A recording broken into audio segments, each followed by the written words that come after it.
My biggest thing is I live life to the fullest to my satisfaction, not yours. I am just on a mission to empower small business owners and with their finances and just get them what they need, where they're at, and uplift them. My biggest takeaway is that it may seem like a pain in the ass right now to set it up and get it going and maybe expensive, but doing it when it's too late, I can guarantee you is 10 times more expensive. Hey everyone, welcome back to the Walk to Wealth podcast. If you're tuning in on YouTube or any of the podcast directories, make sure to do yourself a favor and to give us a follow because I don't want you to miss out on any of the amazing guests I got coming on this year. We haven't missed yet and we don't plan on missing anytime soon. So we're going to get right into this one.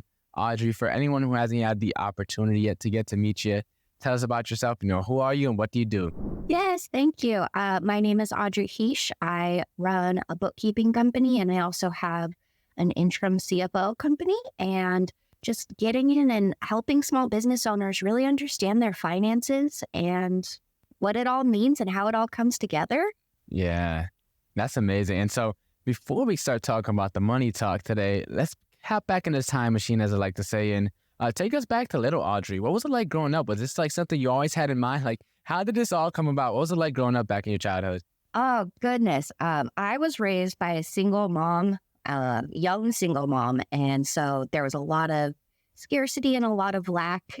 In some ways, it was definitely hyper-focused on. So the money shame is something that has carried with me. And my family is not good with money. They always say I'm an alien because I came out of nowhere being very strategic and very planned with money. I remember in middle school, this is how much of a weird nerd I am. You know those lamps that have little drawers? There's like little like the base is like drawers. No. Fair. I'll say just like purpose of the podcast. So, thank you. There's 4 little drawers instead of like the pull up. And each one of those drawers, I had different things. I was like, okay, this is for college, this is for my car, and this is for spending. And I'm in middle school. So this is not exactly prime time for people to be budgeting. And here I was budgeting. My senior year in high school, I don't know if this is all over the country, but we had a senior project. You had to do your senior project before you graduated. And my senior project was on the pitfalls of credit cards, like how people my age didn't understand credit cards and what they meant and how it transacted into their lives. It was seen as free money. And I was like, this is not how it works. And so that's what I did my senior project on. And so I've always just been fascinated with money, and I love managing it and figuring it out and eliminating the shame, because when there's shame, you ignore it. And I saw that firsthand in my family. And so I was like, I'm going to break that mold. Here we go. Yeah. And so take us a little bit more further down the journey. So after you did your high school project, right, you're talking about money and credit cards. And that's around the time where I took my first entrepreneurship class in like sophomore year. I was still never really focused on money though. So I took the class. Only thing I remember honestly is watching Shark Tank every Friday. That's about it. And then I had a personal finance class for half a semester that I took in high school. But besides that, I really wasn't money smart at all. And it didn't happen for me until I got into college and I read Rich Dad Poor Dad, and that would spark everything. So after you graduated high school, where does your journey take you from there? That has been a wild journey. So I graduated in 2007. So that was right before the big dip and the big craziness with finances. And so I was still going to school. I was on the accounting track. The accounting track is and my industry as a whole, it's very black and white. I'm not a black and white human. I'm very colorful, and here we go. And so I switched over to finance, thinking that was my path, but it turned out not to also be my path, but that's what I got graduated with. The restaurant I was working at, the CFO was like, when you graduate, come talk to me. And so I got in doing the books for the restaurant, and just it slowly evolved to more and more business. Been like, okay, can you help me with this? Can you help me with this? And I ended up moving to Oregon, and this is where I'm just taking off. And I was working at a place where it was just I came in and I put together 3 or 4 years of books with mingling funds, everything everywhere, and put it all together. And then after that, the accounting firm was like, what are you doing now? And so I got my job at the accounting firm. And from there, I took off to my bookkeeping business. And now I'm on to my next step to be an interim CFO.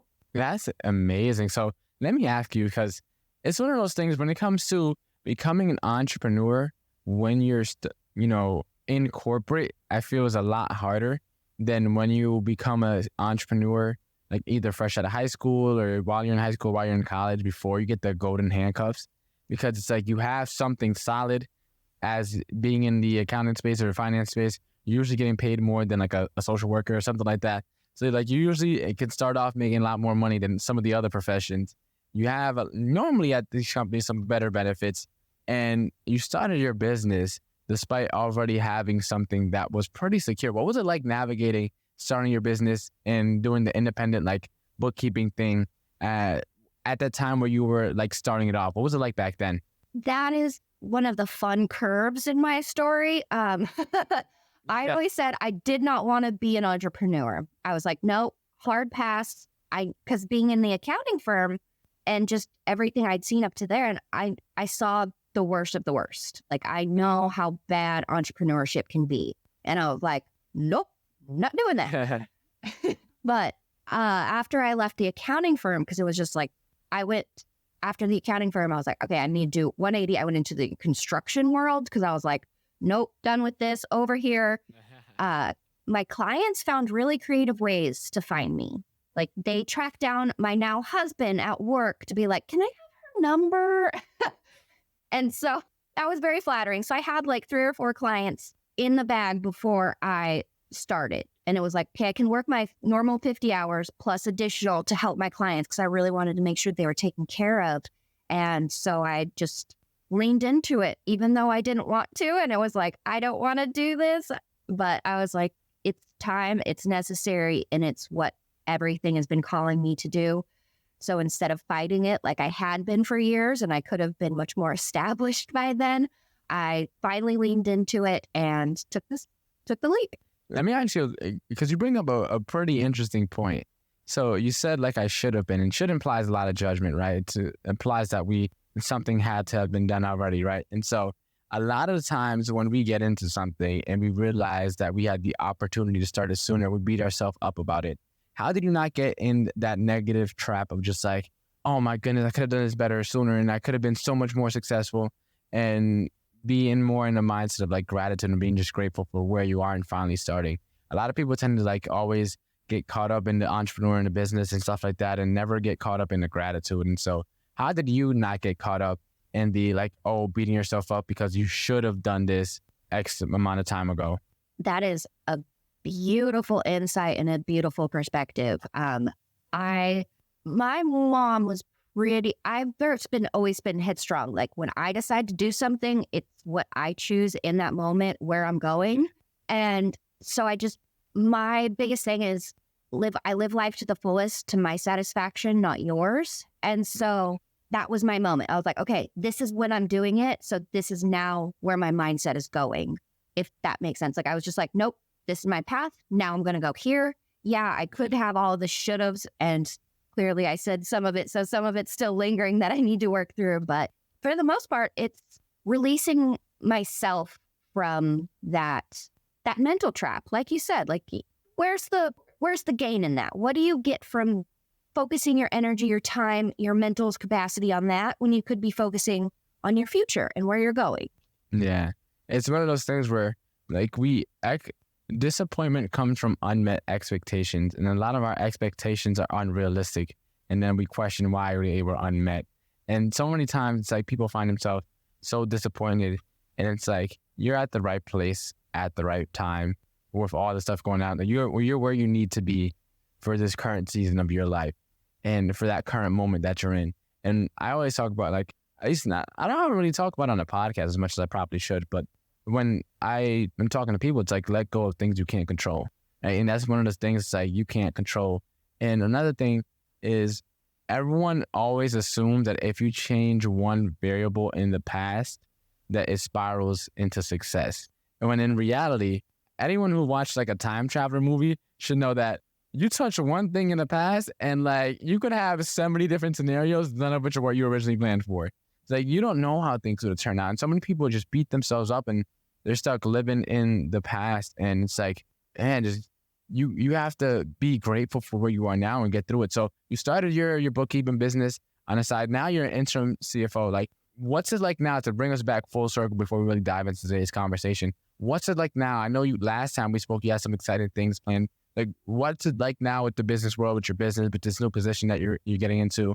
Yes, lots of exciting things. So in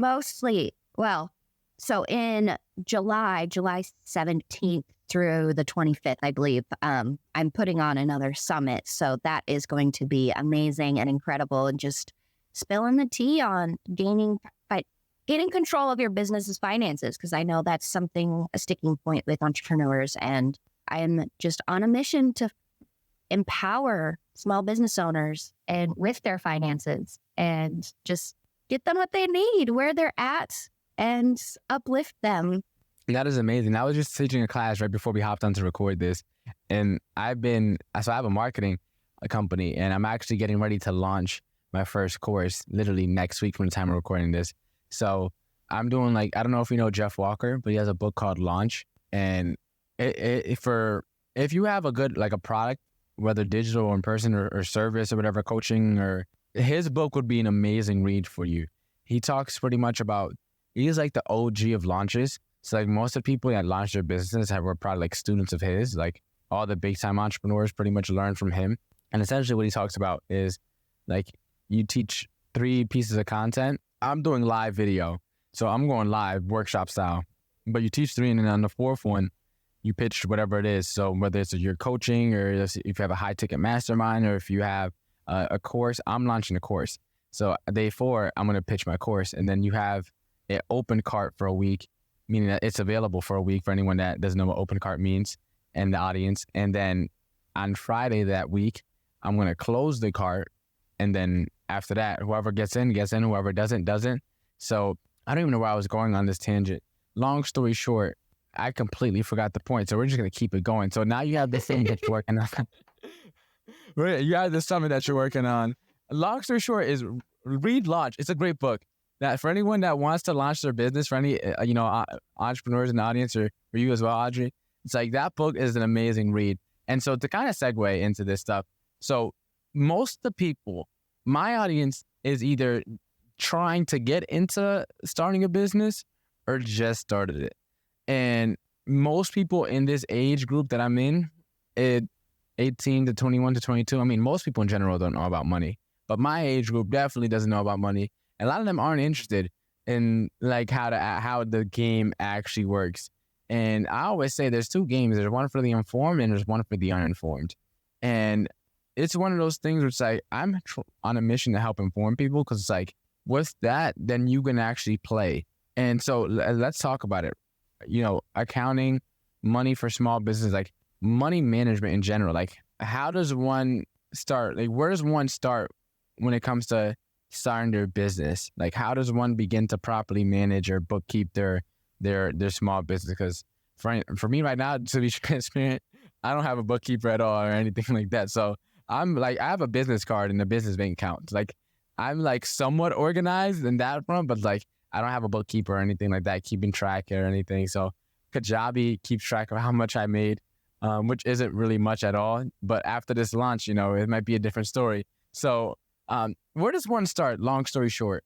That's amazing. You did an amazing first step by getting a bank account that is strictly for business. And that is absolutely step 1, which generally means you need to register your business with both the federal and the state.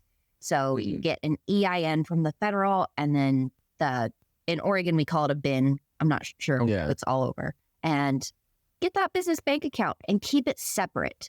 That is one of the biggest things that I see, is the mingling of funds between personal and business. The next step would be tracking. And like, if you do take something on your personal card, track that.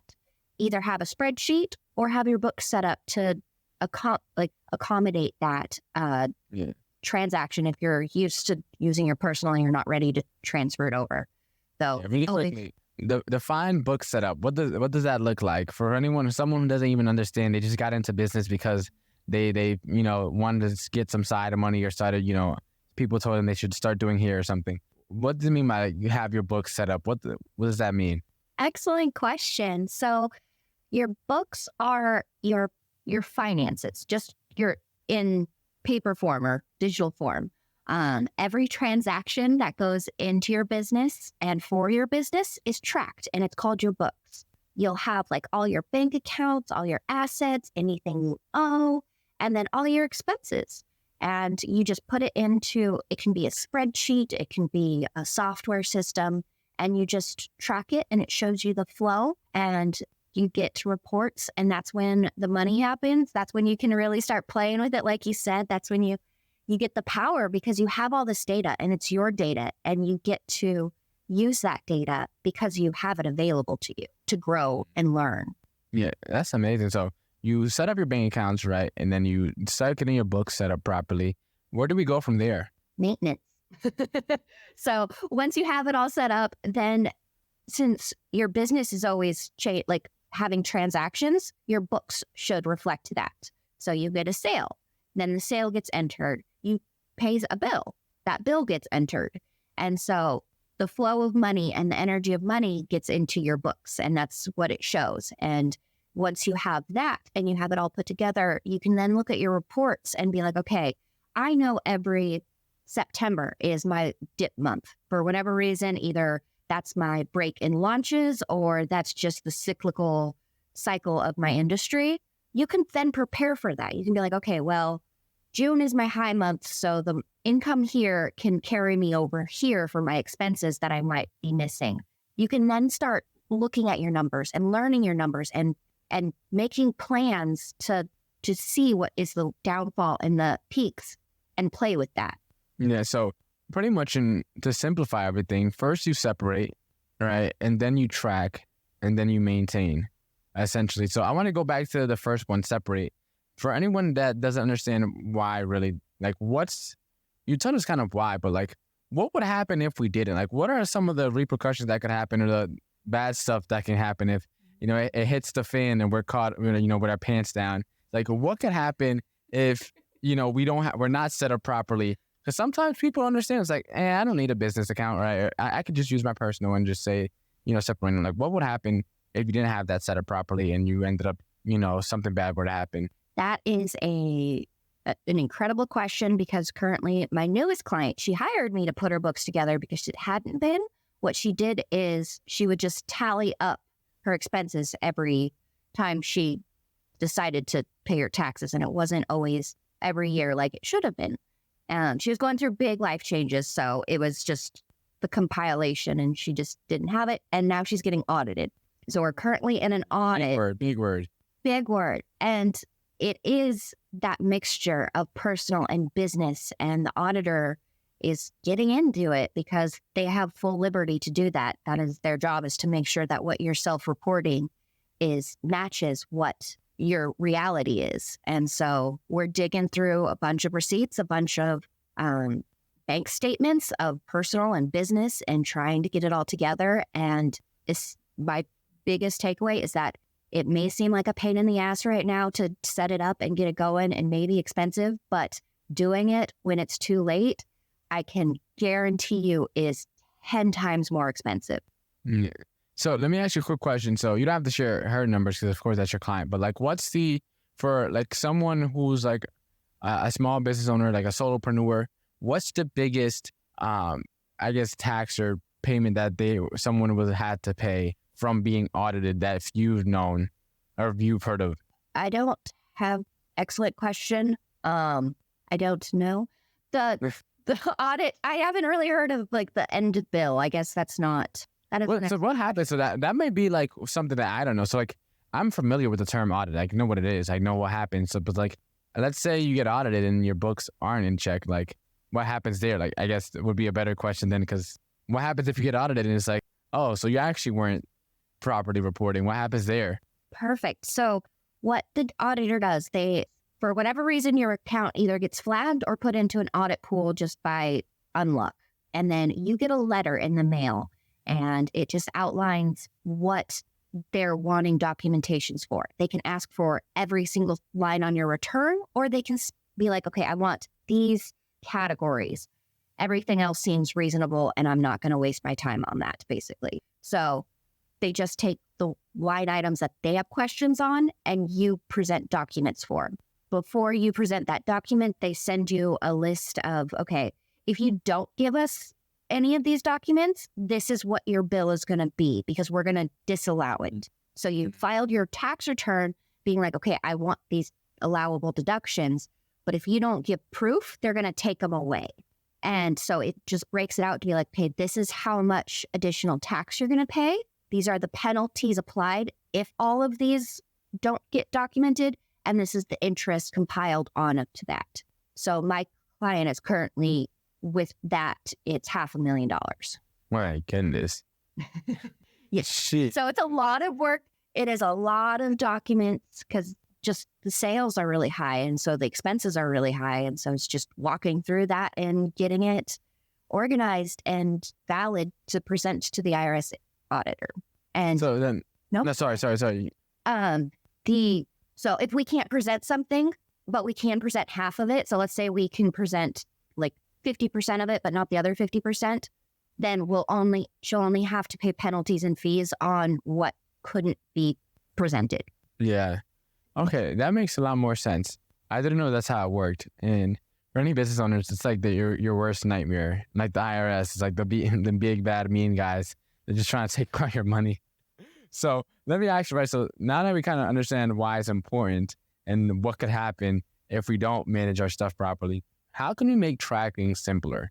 How can we make it so someone that's even just newer, just getting started, and they probably got a business going a little bit, how can we make it simple and easy for them to understand so they don't just try to overlook it because it's too much work, right? Especially for someone that kind of has it going already and is a solopreneur. It's like, I don't got time for that. I'm doing my business. I'm working with my clients, whatever it may be. It's like, how can we make tracking easier for people so that they can manage their money properly? If doing your books and maintaining that is too big of a step right now, the absolute easiest step ever is, like you said at the beginning, get a business bank account and only use that. So that way, all of your expenses will be in one spot. It's already tracked. Just when you get to putting your books together, it won't be a big project because it'll all be in one spot. You won't be looking at this credit card and this one and this one and this one and this one. You'll have it in one spot. And same with receipts. Just then keep it in one spot. Keep one file folder with receipts. Keep one in your inbox for when you get digital receipts. And just that can be a simple way to get started. Yeah, that's definitely a great thing. One of the things I did to make it easier for me, I got a business credit card. And for me, that makes it super simple. And another quick little savvy trick, business credit cards don't report to your personal credit report. And if you know how to leverage business credit cards right, you can actually have a lot more wiggle room, playroom to get your business off the ground without having to go into crazy debt. And some of them have like 12 months, 0 APR. So if you have to kind of like fund yourself, as I said, make sure you can pay it off. Be smart with your money. Be smart because credit cards, as you mentioned, is not free money. But it's like if you need a credit card to get started to fund yourself, let's say you want to start a clothing business, you want to start up your own clothing line. Clothes aren't going to pay for themselves, especially if you don't have any clients.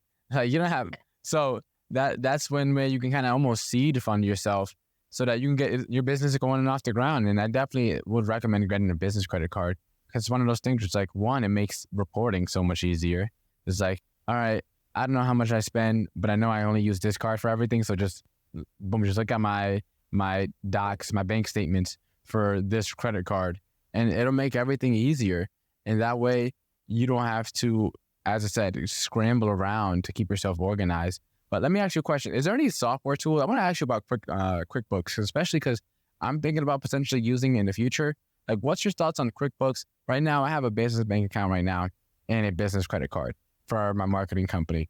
And I'm looking to grow that. And I'm finally starting to make some money with this entrepreneurship thing, right? So it's like, am I okay with that for the meantime? Or like, do I invest in QuickBooks? When would someone need that? When would someone need QuickBooks or need to invest in that if they already have a bank account, and would it be worthwhile doing so? That is a tricky question because every situation is going to be very different. So okay, this this advice is going to be very vague because I don't want to steer somebody wrong and be like, but this lady you told me like. So let me rephrase the question. What are some pros and cons about QuickNotes? Right. So don't give it special, just general pros and cons about QuickNotes. I haven't talked about QuickNotes at all in my podcast. So unless someone's already familiar, most of the people here probably haven't heard of it. So like QuickBooks, what is it? Why would someone use it? Why shouldn't someone use it, generally speaking? QuickBooks is the accounting software giant in the field. They have been around the longest, so their software is the best. Everything that you need is pretty much in QuickBooks. If you need to, it's great because you can start as a beginner, and then it goes to fairly advanced. You can add a lot of features, and as you grow and you're like, okay, I want to know this, or how do I get this out of my data? The software allows you to find that and figure that out easier than any other software I've seen that wasn't like a customized accounting software to the company. It's easy, it's simple to use. It doesn't use a lot of big, scary words that some of the other accounting softwares have. They use it in more relatable verbiage. And so that's helpful. It's online, so you can easily get into it and out of it. Has multiple users. The downside is it's really expensive. And so that can be a deterrent. Absolutely. It's also, as a company, I have personal issues with their ethics, but that's probably another conversation for another day. But yeah. Yeah. So, all right. So the reason I wanted to ask you, because when I think of like bookkeeping, that's what comes to mind, the QuickBooks. And I know a lot of people probably seen their ads. And so I wanted to make sure to ask it. And so let me ask you then, at what point would someone go to someone like you? And like, do people go to you for like only the bad stuff, or like do people go to you for like regular bookkeeping? Like, when does someone go to like an actual like person bookkeeper versus like an online software? What's the differences there? I tend to attract the ones that are the mess, and it's because it's fun for me, and so I'm very open about it, and I don't allow the shame to come through, because when there is those big issues, there's a lot of shame, because a lot of people feel like, a lot of entrepreneurs are like, I should have done this. Yes, should have known better, should have done better. A lot of those shoulds. And so I eliminate that. It's like, well, this is where we're at. Let's get into it. Let's have fun. I love my paperwork. I love my receipts. So I'm here for it.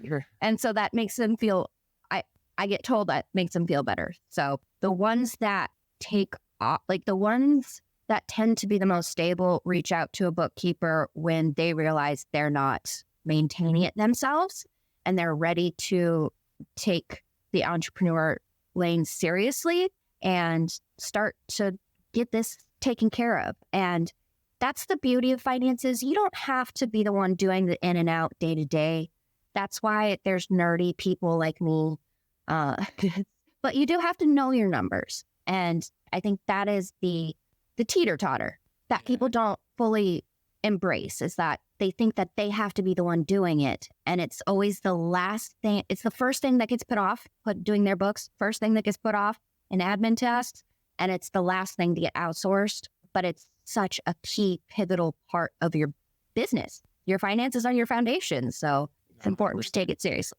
It's one of those things, like in Rich Dad Poor Dad, it talks about the cash flow quadrant. And then it's like employee, self-employed, business owner, and then investor. And a lot of people are self-employed, meaning they work for a job. The job just happens to be, they're the boss of that job. And a lot of people get into entrepreneurship just to work a job where they're the boss, instead of getting into entrepreneurship to start a business. And so one of the key differentiating factors that I've learned from talking to so many people and attending conferences is like knowing the importance of knowing your numbers. So for anyone who really doesn't understand this and is still new to this bookkeeping thing, like what numbers should they look at? There's a lot of numbers. There's income, there's expenses, there, and you start getting very technical and start throwing in, cost per acquisition and all these technical. I'm just now starting to learn about some of those terms and stuff like that. But it's like, what numbers specifically when it comes to like at least the bookkeeping side of things should people look into so that they can have a pulse on their business and how it's doing? Love this question. So this is a fantastic question. There are Yes, absolutely. You should know your income. That is what a lot of the online world really focuses on, is like, what do you want your income levels to be? What do you want your income levels to be?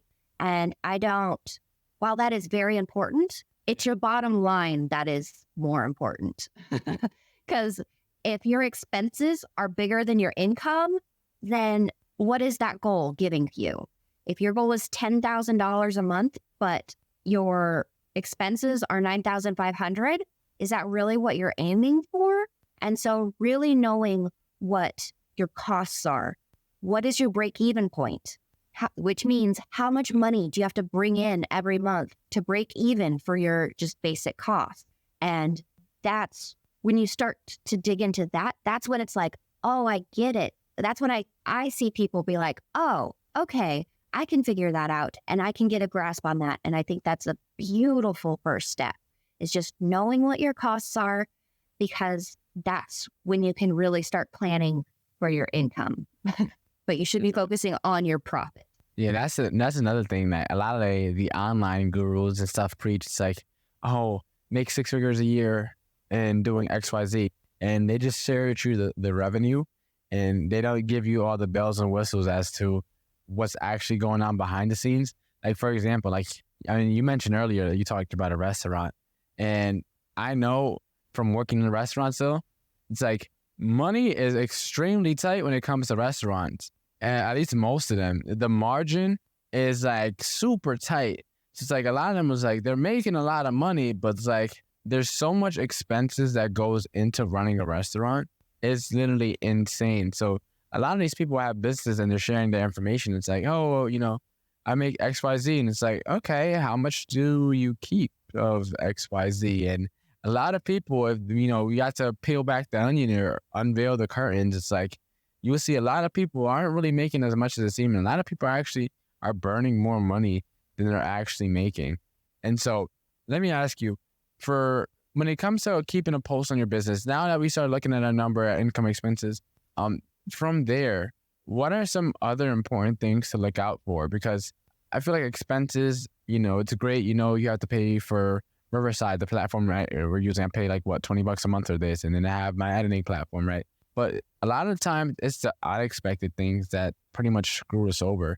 How do we, make room for that, so that, let's say there's a conference that's coming up and I want to go to it, I can actually attend so I can continue growing my business? Like, what are some of the things that are unexpected that people usually get caught up on? Well, there's a global pandemic, which was really difficult. It varies so widely, and I feel like there's a lot of fear in that, which is why people start to ignore their finances, is because they're like, oh, but I can't plan for everything, and so I shouldn't try. And that's where a budget comes in, is you can be like, okay, here's what we have. And if something unexpected comes up, you have your numbers in front of you to be like, okay, this can be moved, this can be shaved, this can be and I can make it. Great. Or if it's something very, very important and you need to, okay, I know exactly where my finances are at, so I can get a loan, or I can put this on the credit card, or whatever. I get an investor because I know how important this is. Once you have your numbers and your finances together, you can make those power moves based on the situation at hand, because you have all the data available to you. You know exactly your position. And that's amazing advice. And so, Audrey, we talked about a lot today. We talked about, managing your pretty much, what was it? It's separate, then it's track, then it's maintain in the beginning. And then we talked a little bit into what to look for, the numbers and things like that. So we got tons of actionable advice that people can start looking into to getting. So make sure that they got their tails covered and they don't hopefully ever end up in a situation where, we get audited and we have a business and we tried so hard to get our business off the ground, and now we have this giant bill that we go because we ain't do things properly. So where can we find you at? Where can we connect with you? Where can we find out about your summit that you mentioned earlier, so that we can stay in the loop of your world and make sure we have our money right? Yes. You can find me on Instagram, Graceful Penny. My website is www.thegracefulpenny.com. The summit hasn't been quite up yet, but it's going to be Get Off the Money Shame Train. And so that's where you can sign up for that. I don't know when this is going to air, so it might be Have it air before the summit. I have it up before the summit. Okay. So then it should be up. So www.getoffthemoneyshametrain.com. Alrighty. And so now it's time for our famous 5 questions. So question number 1, we're going to come off swinging heavy. But what is the most impactful lesson you've learned in life? Most impactful would be to step through the fear. When you step through the fear, that's when the magic happens. What is the most admirable trait a person can have? Authenticity and ethics, morals. If you had to change someone's life with one book, which book do you recommend? Anything Brene Brown. What is it? Atlas of the Heart? Yeah, Atlas of the Heart. What is the legacy that you're trying to leave behind? That your numbers don't have to be scary. And for anyone that wants to embark on their walk to wealth today, what is the first step you recommend they take? Whatever that looks like for them. So that's not a very good answer. Just take that step. Walk through the fear. What is it you're most scared of? What is holding you back from what is pulling you to do? And step through it. Find out what you need to support you to get to that next step because it's calling you for a reason. Get it. Take that step. Walk through that fear. Amazing, Audrey. Well, thanks again for hopping on. Thanks again for dropping all the gems that you did. And, I'm super excited to see where you go and how your summit goes. I'll definitely be attending myself. So super excited for everything. And thanks again for hopping on. Thanks, John.